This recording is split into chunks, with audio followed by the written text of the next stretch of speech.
Hello दोस्तों, स्वागत है आज के इस वीडियो में। आज दोस्तों हम बात करने वाले हैं प्रश्नावली 3H का क्वेश्चन नंबर 11। ठीक है, जैसा कि पिछले वीडियो में हम लोग सीख चुके हैं कि क्वेश्चन को कैसे बनाते हैं और उसको कैसे सॉल्व करते हैं। तो ये जो हमारे क्वेश्चन चल रहे हैं ये लैंग्वेज प्रॉब्लम बेस्ड हैं। ठीक है, तो आपके एक्सरसाइज में प्रश्नावली 3H में आपके टोटल 16 क्वेश्चन है, जिसमें से हम लोग 10 ऑलरेडी डिस्कस कर चुके हैं। अब हमारा क्वेश्चन नंबर 11 आ गया है। ठीक है, तो आई होप आप लोग पढ़ रहे हैं और इसको समझ भी रहे होंगे। ठीक है, तो चलिए क्वेश्चन को समझते हैं और उसको सॉल्व करने की कोशिश करते हैं। ध्यान दीजिए, क्वेश्चन क्या कह रहा है मेरे भाई। कह रहा है कि मीना 2000 रुपये निकालने के लिए बैंक गई। ठीक है, उसने खजांची से 50 रुपये तथा 100 रुपये के नोट देने के लिए कहा। ठीक है, मीना ने कुल 25 नोट प्राप्त किए। ज्ञात कीजिए कि 50 रुपये और 100 रुपये के कितने कितने नोट प्राप्त किए। देखिए भाई, एक मीना नाम की कोई लड़की है। ठीक है, वो बैंक जाती है और बैंक जाती है तो उसने खजांची का मतलब जो पैसा निकाल के देते हैं। ठीक है, जो आपका पैसा बैंक में देते हैं उनको खजांची बोलते हैं हिंदी में। तो खजांची से 50 रुपये तथा 100 रुपये के नोट देने के लिए उसने कहा कि हमें आप 50 रुपये के नोट दीजिए और 100 रुपये के नोट दीजिए। ठीक है, तब मीना ने कुल 25 नोट प्राप्त किए। तो जो भाई साहब बैंक वाला था वो मीना को कितना दिया, कुल टोटल 25 नोट दिया। अब 25 नोट में आपके कुछ 50 रुपये के नोट थे और कुछ 100 रुपये के नोट थे। ठीक है, तो उसने 50 रुपये और 100 रुपये के कुल कितने नोट प्राप्त किए। क्वेश्चन समझ में आया। मीना थी, बैंक गई, 2000 रुपये निकालने थे उसको। बैंक वाला उसको 25 नोट देने के लिए मतलब बोली कि हमें 50 रुपये का नोट दो और 100 रुपये का। तो भैया बैंक वाला 25 नोट उसको थमा देता है। 25 नोट आपका टोटल 2000 रुपये के बराबर होगा। क्यों? क्योंकि उसको 2000 रुपये चाहिए थे। तो सबसे पहले यहाँ पे देखिए क्वेश्चन में पूछा क्या है कि ज्ञात कीजिए कि उसने 50 रुपये और 100 रुपये के कितने कितने नोट प्राप्त किए। तो दोस्तों, क्वेश्चन का जब ऐसा क्वेश्चन आ जाए जो पूछा जाता है उसी को मान लिया करिए। जो क्वेश्चन में आपसे पूछ लिया उसी को आप मान लीजिए। तो ठीक है, चलिए हम वही काम करते हैं। यहाँ पे देखिए, यहाँ पे लिखेंगे क्या, हल। ठीक है, माना 50 रुपये के कुल नोट मान लीजिए आप x हैं। ठीक है, 100 रुपये के कुल नोट और 100 रुपये के कुल नोट मान लीजिए आपके पास y है। ठीक है, अब देखिए भाई, 50 रुपये के नोट आपके पास x हैं और 100 रुपये के कुल नोट कितने y हैं। और हमें प्रश्न में कुल नोट कितना दिया है, कुल नोटों की संख्या, कुल नोटों की संख्या कितना नोट दिया मेरे भाई, कुल नोट दिया है आपका 25। मीना ने कुल 25 नोट प्राप्त किए ना, तो उसको कुल कितने नोट मिले थे, 25। लेकिन प्रश्नानुसार क्या हो जाएगा अब, प्रश्नानुसार का मतलब होता है प्रश्न के अकॉर्डिंग, क्वेश्चन के अकॉर्डिंग कितने नोट है, 25 नोट है। लेकिन यहाँ पे देखिए हमने क्या माना है, x और y। तो जब x प्लस y करेंगे तो हमारा कितना आना चाहिए बताइए। x 50 रुपये का नोट है और y 100 रुपये का नोट है। जब दोनों को जोड़ रहे हैं तो किसकी इक्वल आना चाहिए, टोटल नोट की इक्वल आना चाहिए। ठीक है, ये आपका समीकरण नंबर क्या बन गया मेरे भाई, 1 बन गया। ये आपका इक्वेशन नंबर 1 बन गया। इतना काम हो गया। अब ध्यान दीजिए, उसको 2000 रुपये निकालने थे। ठीक है, तो 50 रुपये का नोट मिलाकर और 100 रुपये का नोट मिलाकर कितना होना चाहिए, 2000 होना चाहिए ना। समझ आ रहा है ना बात भाई, 2000 उसको निकालने हैं, बैंक वाला 25 नोट देता है। तो हमारे पास इतना सेंस होना चाहिए कि 50 रुपये का नोट और 2000 रुपये का नोट मिलाकर कितना होना चाहिए, 50 रुपये का नोट और 100 रुपये का नोट मिलाकर कितना होना चाहिए, टोटल 2000 रुपये होना चाहिए।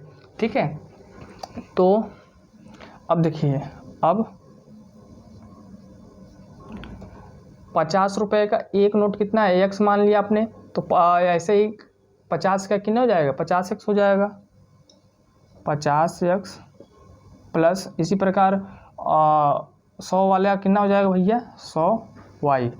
जब भाई 50x वाला नोट और 100 वाला नोट आप जब आपस में जोड़ेंगे तो हमें टोटल पैसा तो मिलना चाहिए ना। तो ये आपका क्या बन गया, समीकरण नंबर 2 बन गया। अब यहाँ से एक काम करिए, 50 कॉमन ले लीजिए। ठीक है, तो 50 जब कॉमन लेंगे तो यहाँ पे क्या बचेगा, 50 ब्रैकेट में x प्लस 2y बराबर, यहाँ क्या बचेगा भाई, 2000। ठीक है, तो x प्लस 2y बराबर 2000 बटा के 50, काट दीजिए, 0 0 काट दीजिए, और 5 एकम 5, 5 चौके 20, 40। तो x + 2y बराबर आपके 40। ये आपका समीकरण नंबर क्या आ गया मेरे भाई? ये आपका समीकरण नंबर 2 आ गया। ठीक है, समीकरण 1 आपका x + y बराबर 25 है, समीकरण 2 है आपका x + 2y बराबर 40। अब हम दोनों समीकरण को सॉल्व करेंगे। अब हम क्या करेंगे? दोनों समीकरण को सॉल्व करेंगे। तो समीकरण 1 माइनस समीकरण 2 से, ठीक है, समीकरण 1 माइनस 2 से, एक आपका क्या है? x + y बराबर 25, 2 क्या है? x + 2y बराबर 40। ठीक है, और जब घटाएंगे तो क्या हो जाता है बताइए?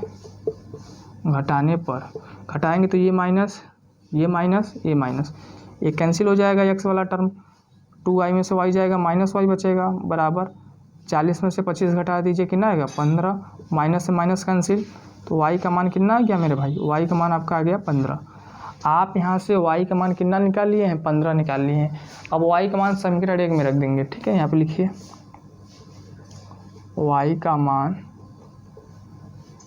समीकरण 1 में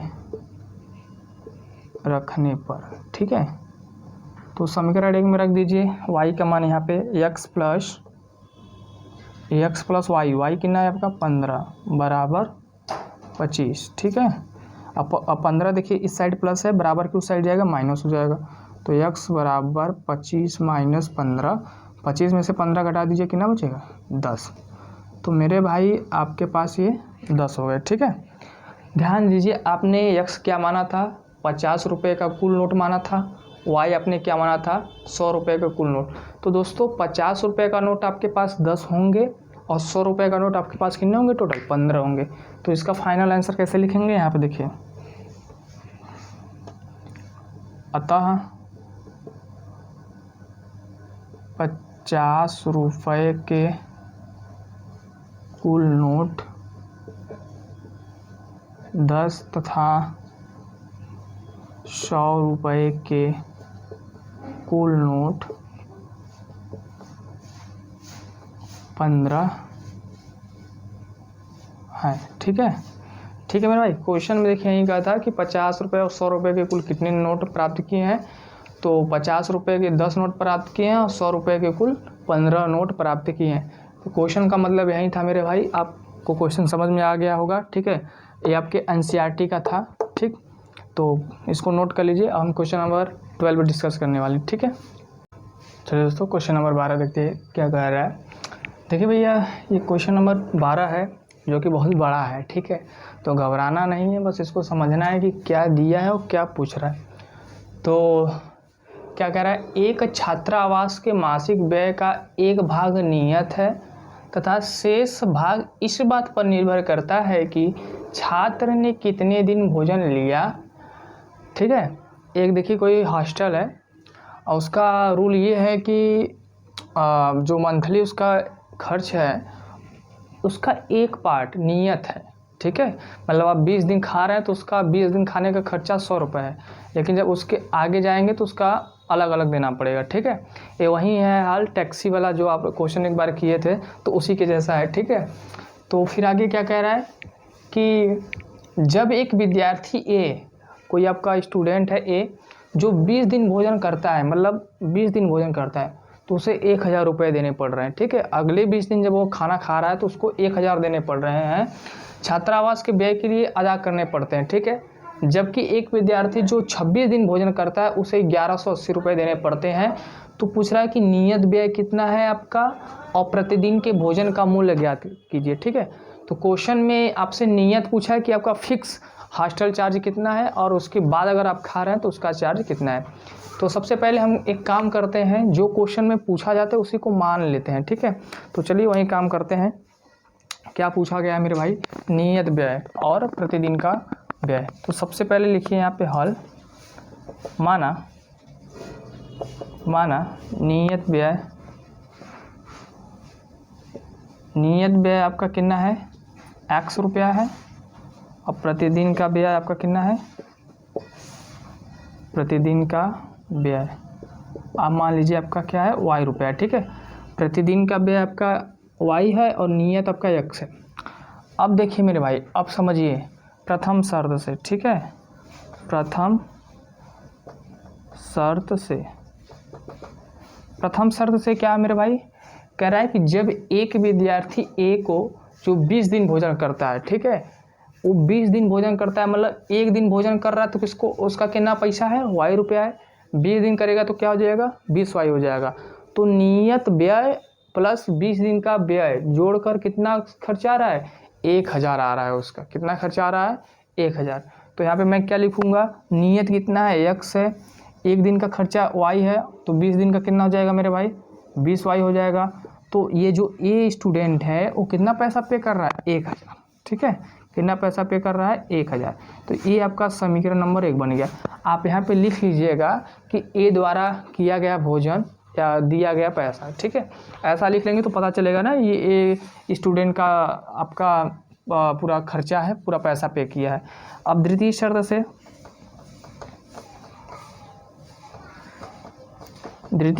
से, ठीक है, द्वितीय शर्त से क्या मेरे भाई, फिर आगे देखिए कह रहा है कि जबकि एक विद्यार्थी जो 26 दिन भोजन करता है, तो पहले भैया 26 दिन भोजन करता है तो कितना देना पड़ रहा है उसको, 1180 रुपये।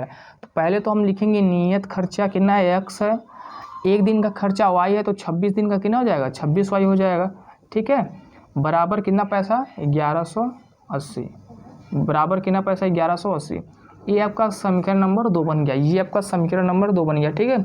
क्वेश्चन का मतलब यही था कि एक दिन खा रहा है तो y रुपया देना पड़ेगा एक्स्ट्रा, और 20 दिन खा रहा है तो उसको 20y देना पड़ेगा, ठीक है। आपका नियत हमेशा फिक्स रहेगा। और ये हमने यहाँ पे प्लस क्यों किया है, क्योंकि चुका तो रहा है 1000 ना, पैसा टोटल कितना पे कर रहा है, 1000 पे कर रहा है। जब भाई 1000 पे कर रहा है तो उसमें क्या होगा, आपका नियत भी जुड़ेगा और प्रतिदिन का भी जुड़ेगा। तो नियत आपका x था और प्रतिदिन का कितना था, 20y बराबर 1000। यहाँ पे x प्लस 26y बराबर 1180। ये आपके स्टूडेंट ए का है, ये आपके स्टूडेंट बी का है, ठीक है। दो समीकरण बन गए हैं, अब दोनों को सॉल्व करना है, सॉल्व करें x और y की वैल्यू निकालना है। तो मैं डायरेक्ट कर रहा हूँ क्योंकि हमारे पास स्पेस की कमी है। डायरेक्ट का मतलब मैं लिख नहीं रहा हूँ कि समीकरण 1 माइनस समीकरण 2 से, ठीक है, मैं ये लिख नहीं रहा हूँ, आप इसको लिख लीजिएगा समझ के। तो चलिए मैं यहीं पर इसको माइनस कर दे रहा हूँ। यहाँ पर लिखेंगे क्या, घटाने पर, घटाने पर क्या हो जाएगा भाई, माइनस माइनस माइनस। देखिए x वाला टर्म कैंसिल हो जाएगा, 26 में से 20 घटा दीजिए, कितना बचेगा, 6y बचेगा, बराबर यहाँ से बचेगा 0 8 1 माइनस, ठीक है, माइनस से माइनस कैंसिल, तो y की वैल्यू क्या आ जाएगी, y बराबर 180 बटा के 6, काट दीजिए, 6 कम 6 6 3 18। मतलब आपका जो y निकल के आ रहा है, आपका यहाँ पे आपका जो y निकल के आ रहा है मेरे भाई, y आपका कितना निकल के आ रहा है, 30। y आपका क्या निकल के आ रहा है, 30। अब y के मान हम समीकरण 1 में रखेंगे, ठीक है।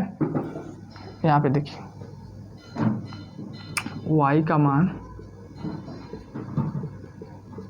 समीकरण 1 में रखने पर, समीकरण 1 क्या है आपका, x प्लस 20y बराबर 1000। यहाँ पे x प्लस 20y, y की जगह पे कितना हो जाएगा, 30 बराबर 1000, ठीक है, ओके। अब मल्टीप्लाई कर दीजिए, कितना हो जाएगा, 3 दूनी 600 बराबर 1000। 600 को उस साइड जाएगा, माइनस हो जाएगा, तो 1000 माइनस 600, ठीक है। तो x की वैल्यू कितनी आ जाएगी, यहाँ से 400 आ जाएगी। दोस्तों x की वैल्यू कितनी आ जाएगी, यहाँ से 400 आ जाएगी। तो आपने जब ये दोनों इक्वेशन को सॉल्व किया, पहले और दूसरे इक्वेशन को, तो x का वैल्यू 400 आया है और y का वैल्यू आपका कितना आया है, 30 आया दोस्तों, ठीक है। अब यहाँ पे ध्यान दीजिए, आपने नियत व्यय x माना था, तो नियत व्यय x की वैल्यू कितनी है, 400। अतः आपका नियत व्यय 400 है और प्रतिदिन का व्यय कितना है, 30 रुपये। प्रतिदिन का खर्चा आपका 30 रुपये है और कांस्टेंट आपका जो एक्सपेंडिचर है कितना है भैया, 400। तो लिखेंगे कैसे यहाँ पे, अतः नियत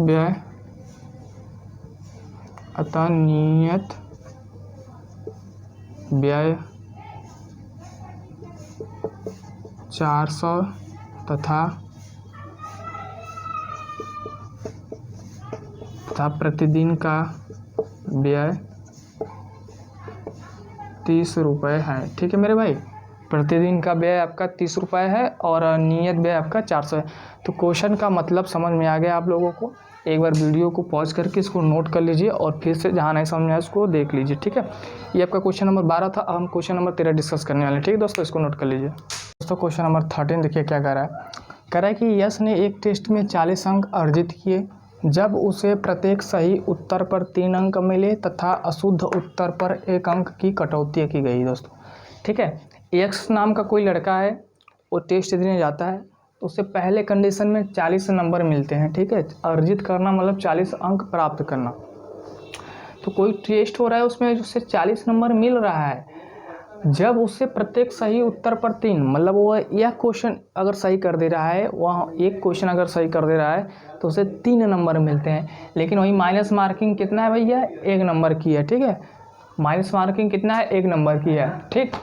आगे क्या कह रहा है, यदि उसे सही उत्तर पर 4 अंक मिले, सेकेंड कंडीशन है, अगर सही उत्तर कर रहा है तो उसे 4 अंक मिल रहा है और गलत कर रहा है तो उसे माइनस मार्किंग के द्वारा 2 अंक के कटते हैं, तो यश 50 अंक पाता है, ठीक है। तब उस कंडीशन में यश को 50 नंबर मिलते हैं। आपसे पूछ रहा है कि टेस्ट में कितने प्रश्न थे, ये आपके एनसीईआरटी का क्वेश्चन है दोस्तों। तो चलिए सबसे पहले हम काम क्या करते हैं कि मान लेते हैं सही उत्तरों की संख्या x, गलत उत्तरों की संख्या y, ठीक है। तो हल माना सही उत्तर ना, यहाँ पे आपसे क्या दिया है, सही उत्तर, ठीक है। तो सही उत्तरों की संख्या, सही उत्तरों की संख्या x, अशुद्ध उत्तरों की संख्या y। आप ऐसा मान लीजिए कि आपके सही जो उत्तर दिए हैं x है और गलत उत्तर आप दिए हैं उनकी संख्या कितनी है, y है, ठीक है। आप ऐसा मान लीजिए। अब मेरे भाई ध्यान दो, अब यहीं पे काम करना है, समीकरण कैसे बनेगा। तो मैं लिखता हूँ प्रथम शर्त से, प्रथम शर्त से क्या, प्रथम शर्त से उसे 40 अंक मिलते हैं तब जब उसे प्रत्येक सही उत्तर पर 3 अंक मिले। भाई एक सही उत्तर पे की संख्या कितनी है, x है। एक उत्तरों की संख्या कितनी है, एक सही उत्तरों की संख्या कितनी है। अगर एक सही उत्तर दे रहा है तो उसको x मार्क्स मिल रहे हैं, मतलब एक सही उत्तर करने पर उसे x आपने यहाँ पे माना है, और 3 अंक तब मिल रहे हैं जब उसने कितना सही किया, सही उत्तर पर 3 अंक मिले। सही उत्तर पर कितने अंक मिले, 3 अंक मिले। तो क्वेश्चन कितने x हैं, क्वेश्चन कितने x हैं, तो यहाँ पे 3 अंक, 3 सही उत्तरों पर कितने अंक मिलने चाहिए, 3x मिलने चाहिए। समझ में आ रहा है कि नहीं, समझ में आया भाई। एक सही उत्तर कर रहा है तो उसे 3 अंक मिल रहा है, एक सही कर रहा है तो उसे 3 नंबर मिल रहा है। यहाँ पे देखिए लिखा है प्रत्येक सही पर, प्रत्येक सही का मतलब एक सही कर रहा है तो उसे 3 मिल रहा है। अगर x सही करेगा तो मल्टीप्लाई हो जाएगा ना, तो क्या हो जाएगा, 3x हो जाएगा, 3x, ठीक है। अब देखो यहाँ पे हमें क्या हो रहा है, गलत उत्तर दे रहा है, गलत उत्तर दे रहा है इसलिए हमारा माइनस लगेगा। इतने में से आपको गलत भी तो दिखाना है। यहाँ पे दिखाइए क्या गलत दिखा रहा है कि तथा उसे अशुद्ध उत्तर पर 1 अंक की कटौती करता है। मतलब जो एग्जामिनर है आपकी कापी जांच रहा है तो 1 अंक की माइनस कर देता है अगर आप गलत कर रहे हैं। तो बताइए जब अशुद्ध उत्तरों की संख्या कितनी है y, तो प्रत्येक अशुद्ध पर कितने अंक कट रहे हैं, प्रत्येक अशुद्ध उत्तर पर आपके 1 नंबर कट रहे हैं। तो आपके पास अशुद्ध उत्तरों की संख्या कितनी है, y है, तो एक अंक कट रहे हैं, ठीक है। तो यहाँ पे क्या हो जाएगा, y हो जाएगा बराबर इतना कर रहा है तो उसे टोटल कितने नंबर मिल रहे हैं, 40 नंबर मिल रहे हैं। ये आपका मेरे भाई इक्वेशन नंबर 1 हो गया, ठीक है। समझ में आएगी नहीं बात कैसे, ओके।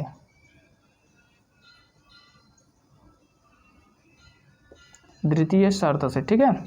अब ध्यान दो, यदि उसे सही उत्तर पर 4 अंक मिले तो भाई एक प्रश्न पर 4 मिल रहा है, एक क्वेश्चन कर रहा तो उसे 4 नंबर मिल रहे हैं। अगर x करेगा तो 4x मिलेगा, जाहिर सी बात है 4x। माइनस मार्किंग है इसलिए यहाँ पे हम माइनस लगाएंगे, ठीक है। फिर आगे कह रहा है कि तथा अशुद्ध उत्तर पर 2 अंक मिलते हैं। एक क्वेश्चन गलत करता है 2 नंबर कटते हैं, ठीक है। एक क्वेश्चन अगर गलत करे तो 2 अंक कटते हैं, एक क्वेश्चन आप गलत कर देंगे तो आपको 2 नंबर माइनस कर देंगे एग्जामिनर, ठीक है। तो लेकिन हमारे प्रश्नों की कितनी संख्या है यहाँ पे, अशुद्ध उत्तरों की संख्या कितनी है आपकी, y है। तो 1 का 2 तो y का क्या हो जाएगा, 2y हो जाएगा। तब आपको कितना नंबर मिल रहा है, 50 नंबर मिल रहा है। बस काम ख़त्म।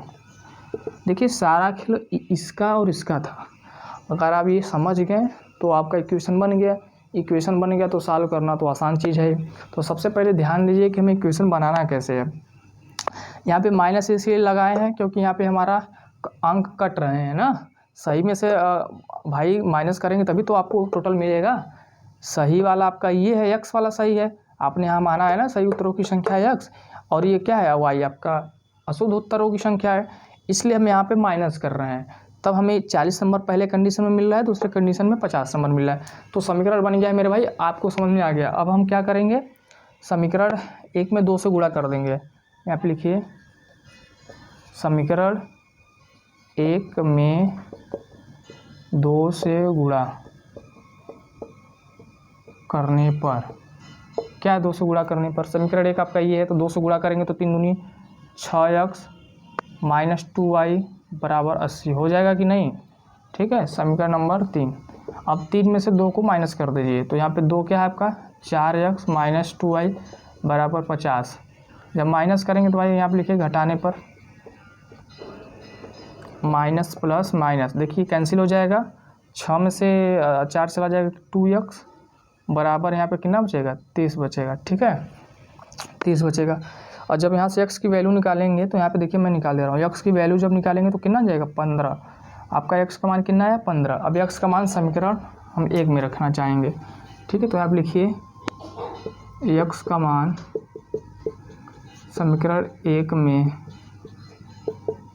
रखने पर, समीकरण 1 क्या है भाई, ये है आपका 3x x आपका कितना है 15 माइनस वाई बराबर 40। ठीक है, 15 तियाँ 45 माइनस वाई बराबर 40।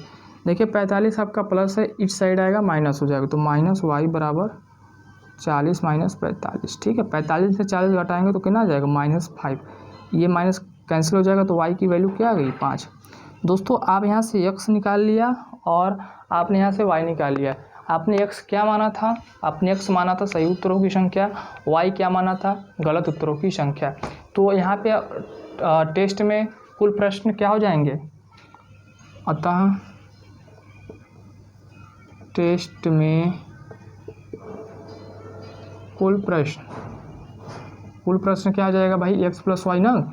आपने सही उत्तर कितना दिया है, गलत उत्तर कितना दिया, दोनों को जोड़ेंगे तभी तो प्रश्न की संख्या आएगी। तो x आपका कितना है, x आपका 15 है और y कितना है आपका 5, तो 15 5 20। मतलब आपके टेस्ट में कितने कुल क्वेश्चन थे, 20 क्वेश्चन थे।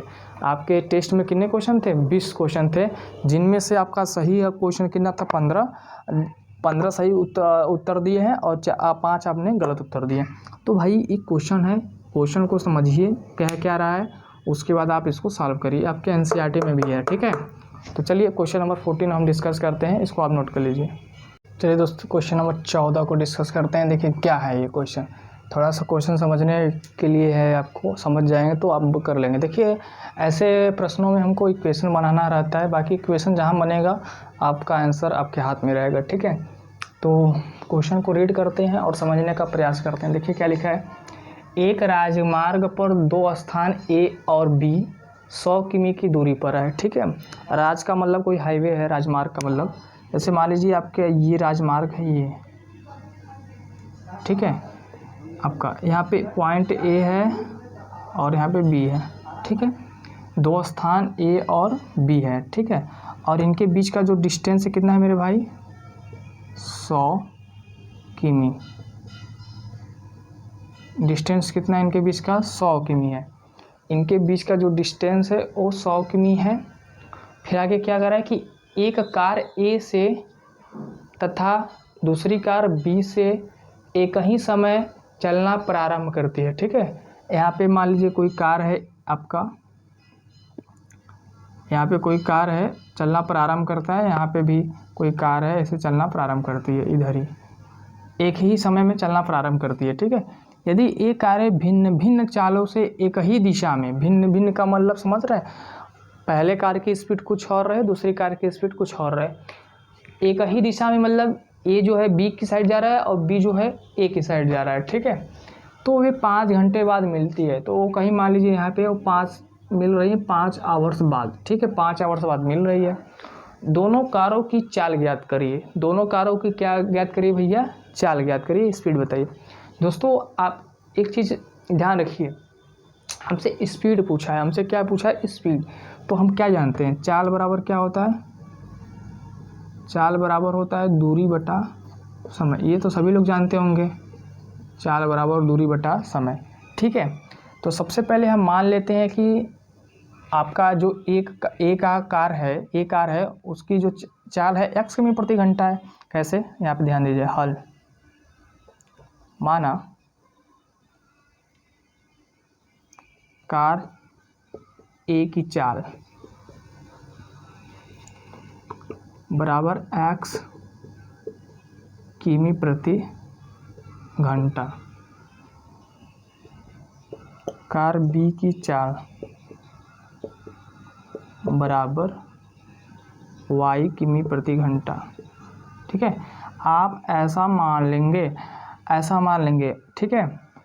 अब ध्यान दीजिए, यहाँ पे हमें समय दिया है और हम चाल हमें दिया है, मतलब हमने माना है, ठीक है। तो हम दूरी निकाल लेते हैं।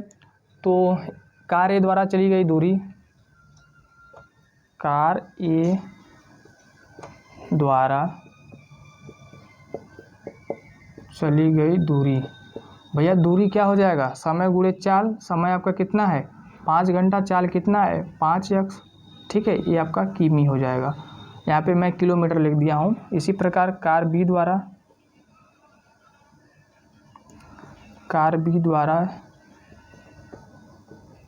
चली गई दूरी, तो कार बी द्वारा चली गई दूरी क्या हो जाएगा? 5y किमी हो जाएगा, ठीक है। ये आपका निकल गया। अब ध्यान दीजिए भाई, दोनों के बीच का डिस्टेंस कितना है? मान लीजिए आपका कार यहाँ पे है और बी कार यहाँ पे है, ठीक है। तो इनके बीच का डिस्टेंस कितना है? 100 किलोमीटर, ठीक है। कार ए और कार बी के बीच का डिस्टेंस कितना है? 100 किलोमीटर। इसका मतलब क्या? कार ए और कार बी के बीच का जो दूरी का अंतर है कितना है? दूरी के अंतर 100 किलोमीटर है। इस बात को ध्यान दीजिएगा, यहीं से खेल बिगड़ेगा, ठीक है। आप ऐसे समझिए कि कार आपका जो ए है पॉइंट ए पे है, कार बी पॉइंट बी पे है, तो इनके बीच का जो डिस्टेंस है वो 100 किलोमीटर है।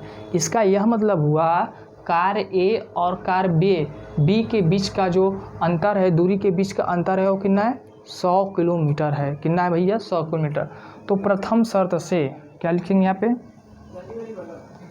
प्रथम शर्त से क्या? प्रथम शर्त से कार ए द्वारा चली गई दूरी कितना है? 5x माइनस अंतर की बात कर रहा है, इनके बीच की दूरी की बात कर रहा है, तो अंतर का मतलब माइनस किसके द्वारा, कहाँ से माइनस भैया? बी। तो बी क्या है? बी की दूरी कितना है? 5b, ठीक है, 5y।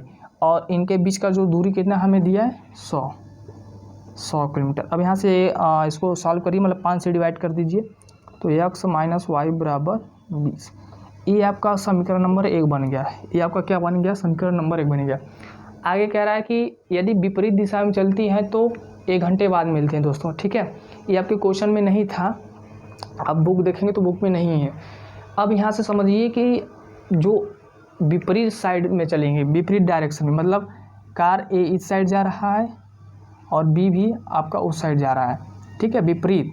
तो विपरीत जब चल रहे हैं तो 1 घंटे बाद मिलते हैं। कितने घंटे बाद मिलती हैं? 1 घंटे बाद मिलती है। तो उनके बीच का जो डिस्टेंस था कितना था? 100 किलोमीटर। कितना था मेरे भाई? 100 किलोमीटर।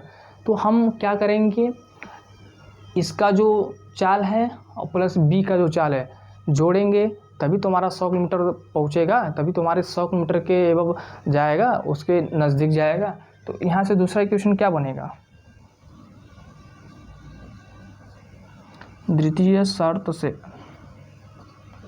क्या हो जाएगा बताइए? x प्लस वाई कितना भैया? 1 घंटे बाद मिलती है ना, तो 1 घंटे बाद मिलती है तो क्या हो जाएगा यहाँ पे बताइए? ये जो लिखा है, यदि विपरीत दिशा में चलती हैं तो 1 घंटे बाद मिलती है। इसका मतलब ये हुआ कि दोनों स्थानों से चली गई कुल दूरी कितनी होगी? 100 किलोमीटर होगी ना भाई। ये टोटल कितना है बताइए? टोटल कितना है भाई? 100 किलोमीटर है।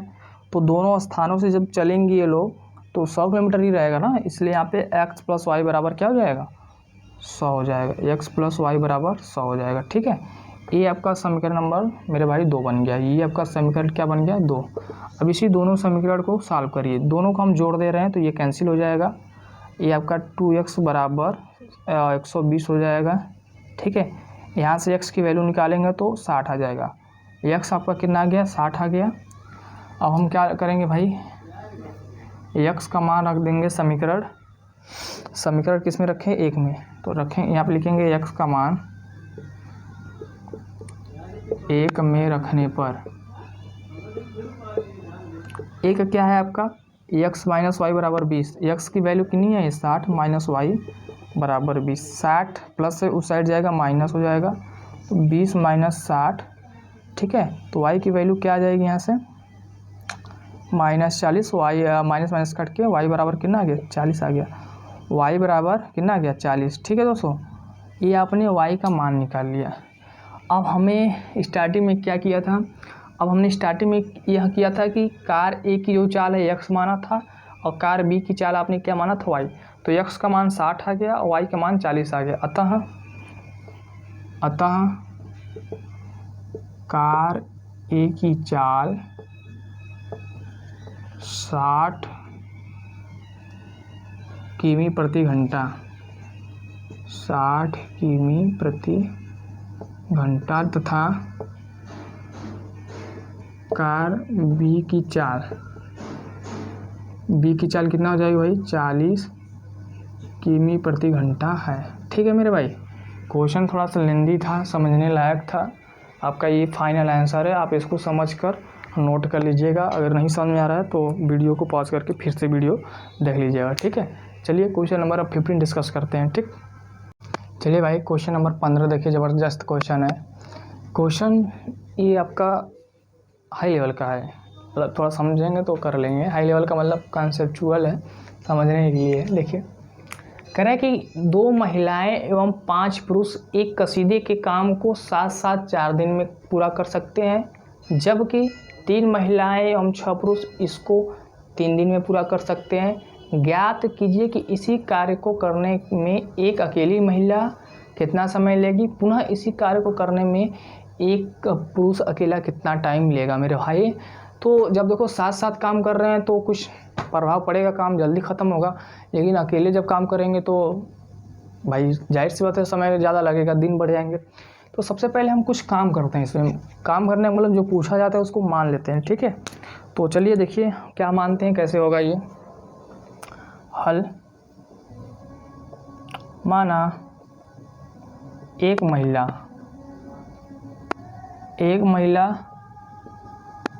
किसी कार्य को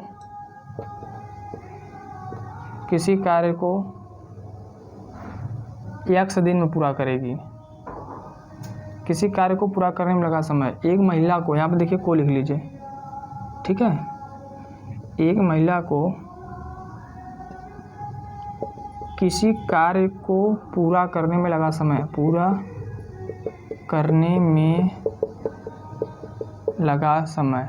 ठीक है, लगा समय मान लीजिए x दिन लग गया। और ये तो एक महिला को किसी कार्य को पूरा करने में लगा समय है मेरे भाई। किसी कार्य को अगर हमें एक दिन में निकालना रहे तब क्या हो जाएगा, तो यहाँ पे लिखेंगे क्या, एक महिला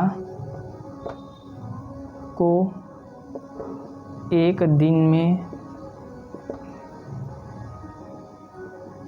कार्य को पूरा करने में लगा समय।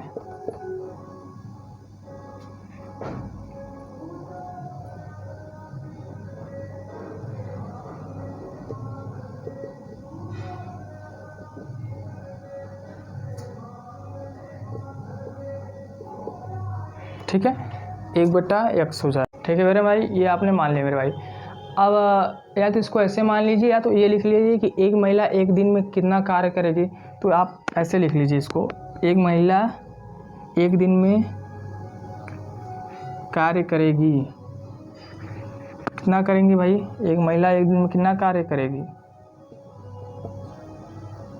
ठीक है, एक काम को x दिन में करते तो एक दिन में कितना करेगी, 1/x भाग करेगी। ये अकेली एक महिला काम करेगी, लेकिन हमें क्या दिया है, 2 महिला, तो यहाँ पे लिखेंगे 2 महिला एक दिन में कार्य करेगी। कितना कार्य करेगी भाई, 1 कर रही है 1/x, तो 2 करेगी 2/x भाग, ठीक है, ये हो गया। इसी प्रकार और हमने माना, क्या माना भाई, माना एक पुरुष को किसी कार्य को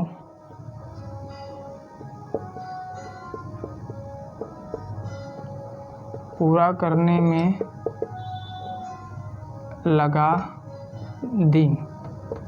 दिन या लगा समय, वाई मान लीजिए, ठीक है। तो भाई कितने पुरुष हैं, 5 पुरुष एक दिन में कितना काम करेंगे, इसी प्रकार ये हो जाएगा। तो अभी हम डायरेक्ट लिख दे रहे हैं, 5 पुरुष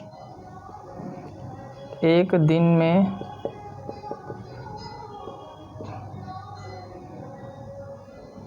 कार्य कितना करेंगे भाई, 1 पुरुष करेगा 1/y, तो 5 पुरुष करेंगे कितने, 5/y, ठीक है।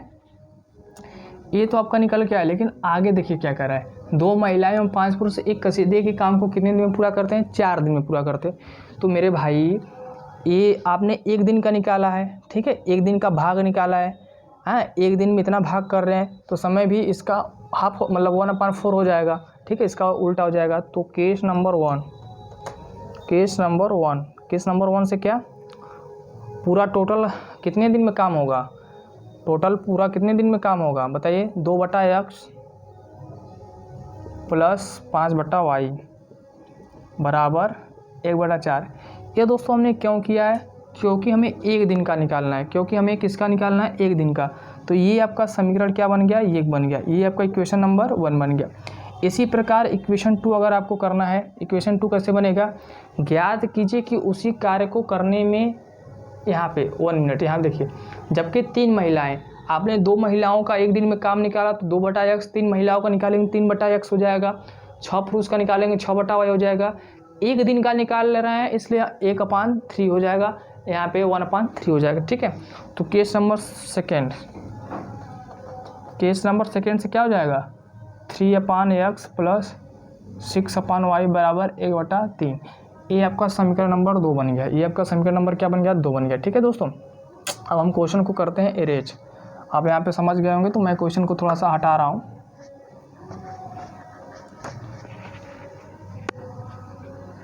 यहाँ पे देखिए,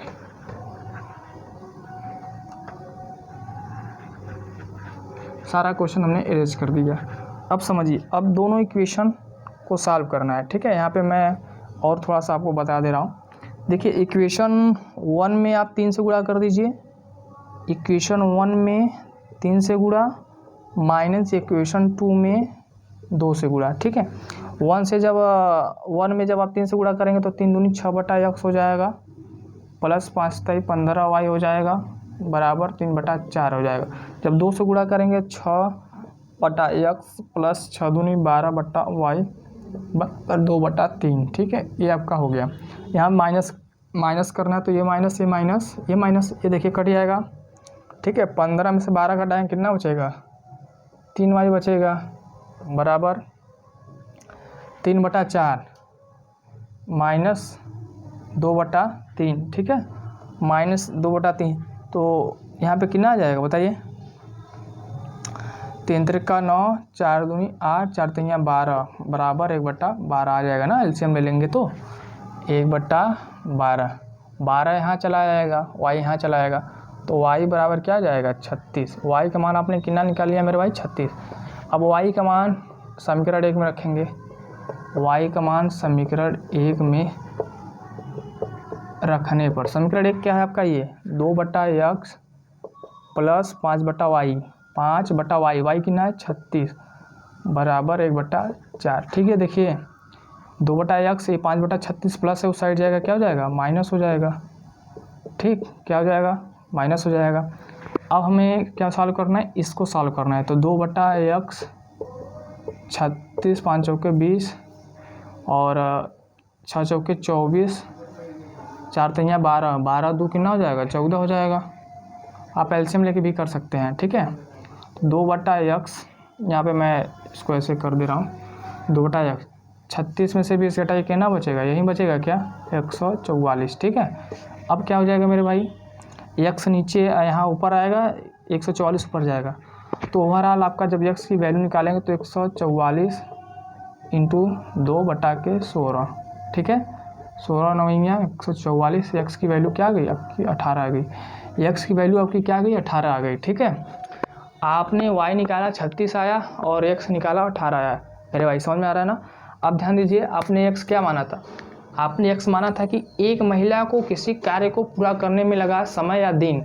तो भैया x महिला है, तो महिला आपको उसी काम को अकेले कितने दिन में पूरा करेगी, 18 दिन में पूरा करेगी। और पुरुष उसी काम को अकेले कितने दिन में पूरा करेगा, 36 दिन में पूरा करेगा। भैया देख रहे हैं यहाँ पे औरतें ज़्यादा कम समय में काम कर दे रही हैं, ठीक है।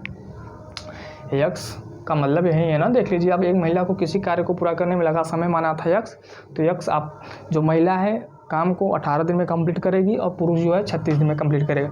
तो भैया ये पूरा सॉल्यूशन है, आप इसको नोट कर लीजिए और समझ लीजिए कैसे क्या हो रहे हैं, थोड़ा सा समझने का प्रयास करेंगे तो समझ जाएंगे, ठीक है। एक क्वेश्चन और बचा, उसको मैं करा दे रहा हूँ, उसको आप नोट कर लीजिए, ठीक। ये हमारे एक्सरसाइज का लास्ट क्वेश्चन है, क्वेश्चन नंबर 16, जो कि आपका रेलगाड़ी और बस मतलब स्पीड चाल पर बेस्ड है, ठीक है। तो इसको कैसे करेंगे भैया, चलिए पढ़ते हैं और समझते हैं, ठीक है। आपके एनसीईआरटी में भी ये क्वेश्चन है, आपके एनसीईआरटी बुक में, जो कि डॉक्टर मनोहरी बुक से मैं आपको बता रहा हूँ, लेकिन आपके एनसीईआरटी में भी मिल जाएगा। तो चलिए मैं स्टार्ट करता हूँ कहानी को। कह रहा है कि रूही 300 किमी दूरी पर स्थित 300 किमी दूरी पर स्थित अपने घर से जाने के लिए कुछ दूरी रेलगाड़ी द्वारा तथा कुछ दूरी बस द्वारा तय करती, ठीक है। मान लीजिए भैया कहीं रूही आप है यहाँ पे, मान लीजिए ये रूही जी हैं, ठीक है। ये रूही है, ये कहीं पर है अभी प्रेजेंट टाइम में, ठीक है। ये अपने घर जाने के लिए, इनका घर यहाँ पे है, इनके जो जहाँ पे ये अभी हैं, यहाँ से इनके घर की जो दूरी है कितनी है 300 किलोमीटर है। कितनी है भैया 300 किलोमीटर है, ठीक है। फिर एक अब देखिए आगे क्या कह रहा है, ये तो पहला लाइन हुआ। कह रहा है कि यदि वह 60 किमी रेलगाड़ी से जाती हैं, मतलब 300 दूरी में से वो 60 आप कहाँ से जाती हैं, रेलगाड़ी से जाती हैं। कहाँ से जाती हैं भैया, रेलगाड़ी से जाती हैं, ठीक है। 60 किलोमीटर कहाँ से जाती हैं, रेलगाड़ी से जाती है। तथा जो शेष है, शेष कितना हो जाएगा, शेष किससे जाती है, बस से जाती है। ये आपका रेलगाड़ी से, रेल से, और शेष बस से जाती हैं। तो 60 किलोमीटर जा रही हैं किससे, रेलगाड़ी से, तो शेष कैसे निकालेंगे, 300 माइनस 60 कर देंगे, 300 माइनस 60 करेंगे कितना जाएगा 240।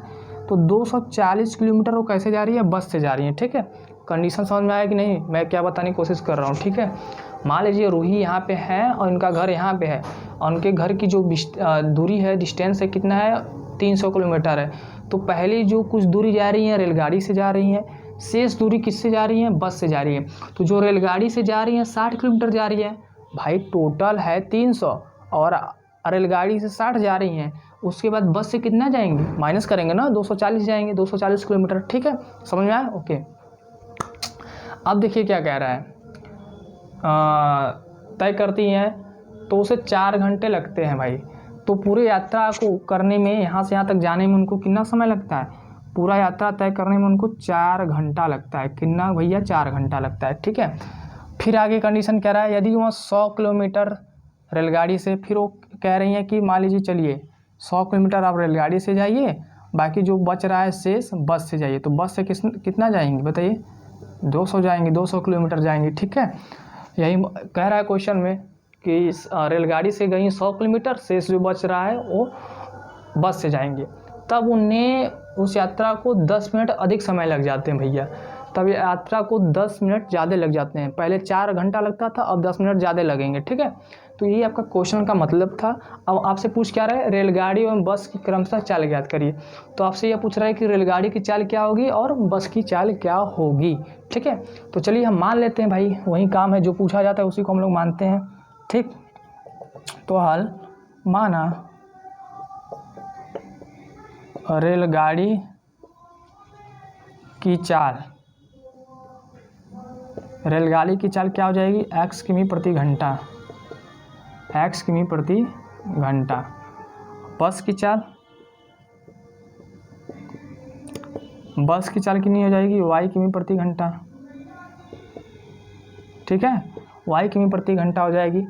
अब हमें ध्यान दीजिए बच्चा, एक चीज़ और ध्यान दीजिए, एक और फार्मूला क्या होता है, चाल बराबर दूरी बटा समय। यहाँ पे मैं लिख दे रहा हूँ, चाल बराबर दूरी बटा समय, ठीक है। Speed is equal to distance upon time होता है, ठीक है, ये आप लोग जानते ही होंगे। तो हमें यह पता करना है कि देखिए स्पीड हमें दे दिया है, डिस्टेंस दे दिया है, टाइम नहीं दिया है, ठीक है। तो अब लिखेंगे कि रेलगाड़ी से चलने में लगा समय, रेलगाड़ी से चलने में लगा समय कितना हो जाएगा समय भैया। अब देखो यहाँ पे समय निकालना है तो स्पीड नीचे आ जाएगा, डिस्टेंस ऊपर आएगा। डिस्टेंस कितना है आपका, डिस्टेंस पूरा कितना है बताइए, डिस्टेंस आपका कितना है भाई, 60। तो 60 बटा के x घंटा हो जाएगा, ठीक है। इसी प्रकार बस से चलने में लगा समय, बस से चलने में लगा समय कितना हो जाएगा बताइए। पहले कंडीशन में बस से, पहले कंडीशन में 60 रेलगाड़ी से जा रही है, शेष बच रहा है 240, तो बस से कितना समय लगेगा, 240 बटा y घंटा। समझ में आएगी नहीं, ओके। अब प्रथम शर्त से, प्रथम शर्त से क्या हो जाएगा, प्रथम शर्त से भाई रेलगाड़ी से चल रही हैं, बस से चल रही हैं, इतना समय लग रहा है, तो जब दोनों समय को जोड़ेंगे तभी तो 4 के इक्वल आएगा, 4 घंटे के बराबर होगा।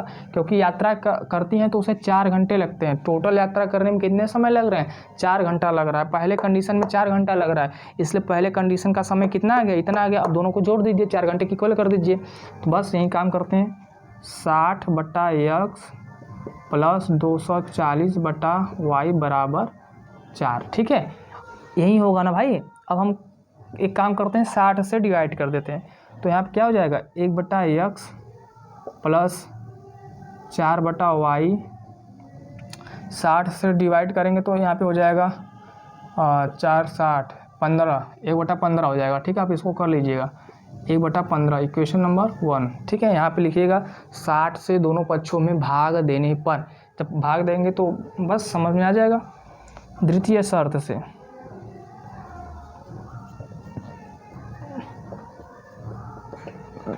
समझ आ रहा है मेरे भाई। द्वितीय शर्त क्या कह रहा है, यदि वह 100 किलोमीटर रेलगाड़ी से चल रही है तब कितना समय लगेगा बताइए, तब कितना समय लगेगा। अब मैं ये चीज़ लिख नहीं रहा हूँ, आप समझ लीजिए। रेलगाड़ी से चलने में लगा समय, सेकेंड कंडीशन में कितना समय लगेगा, पहले तो दूरी कितनी है, 100 है, तो 100 बटा x हो जाएगा। क्या हो जाएगा मेरे भाई, समय कितना हो जाएगा, 100 बटा x प्लस, अब बस से कितना जाएंगी तब 200 जाएंगी। यहाँ फिगर मैंने बना दिया, आप इसको समझिएगा। बस से कितना जाएंगी, और 200 किलोमीटर, शेष दूरी कितनी हो जाएगी उनकी 200। तो अब समय कितना लगेगा, दूरी बटा स्पीड, तो दूरी 200, स्पीड कितना है बस का, y है, तो यहाँ पे हो जाएगा 200 बटा y, और समय टोटल कितना लग रहा है, 4 घंटा उसका प्लस 10 मिनट इसका, तो 4 प्लस, अब देखिए भाई 10 मिनट है, ठीक है, 10 मिनट, इसको घंटा में जब करेंगे तो 60 से भाग दे दीजिएगा, तो ये आपका क्या निकल के आएगा, 10 बटा 60, ठीक है, ये भी घंटा निकल के आया। समझ में आया ना मेरे भाई, क्वेश्चन का मतलब समझ आ गया, ये आपका ये निकल के चला आया। अब हम काम क्या करेंगे, इसको इरेज कर देंगे, ठीक है। क्वेश्चन को थोड़ा सा इरेज करते हैं यहाँ पे, तब समझ में आएगा आपको।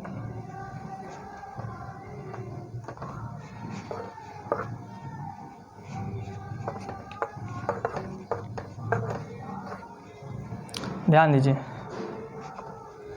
अब इसको सॉल्व करिए। देखिए यहाँ से 0 0 उड़ा दीजिए, 0 0 उड़ी है, तो यहाँ पे क्या बचेगा, 4 प्लस 1 बटा के 6, 6 चौके 24 और 1 25, 25 बटा 6 आ जाएगा, ठीक है। तो इसकी जगह पे हम क्या लिख सकते हैं, 25 बटा क्या लिख सकते हैं, 25 बटा 6 लिख सकते हैं, ठीक है। समझ में आ गया ना, जी हाँ। ये आपका, अभी इसको हम एक काम और करते हैं, इसमें हम 100 से क्या कर देते हैं भैया, भाग दे देते हैं। जब इसमें 100 से भाग देंगे तो कितना हो जाएगा बताइए, 1 बटा x प्लस 2/y। अब 100 से इसमें भाग देंगे तो क्या हो जाएगा 25/6 गुणे 100, 100 से भाग दे दिया, 25 से कम 25, 25 चौका 100, 6 चौके 24, तो यहाँ पे क्या आ जाएगा 1/4 आ जाएगा।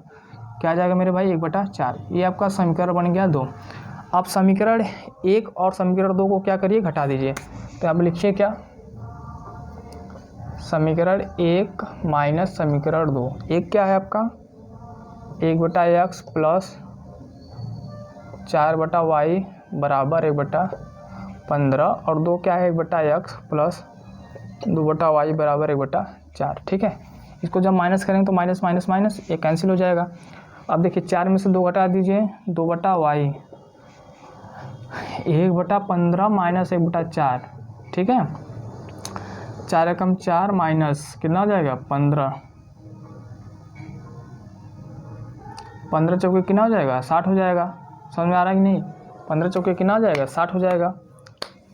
1 मिनट बच्चा, यहाँ पे देखो कितना हो जाएगा, यहाँ पे कितना था 6 चौके 24 रहेगा ना यहाँ पे, क्योंकि भाई 25 बटा जब 100 से भाग देंगे तो 25 चौका ये हो जाएगा, तो यहाँ पे क्या हो जाएगा 24 था।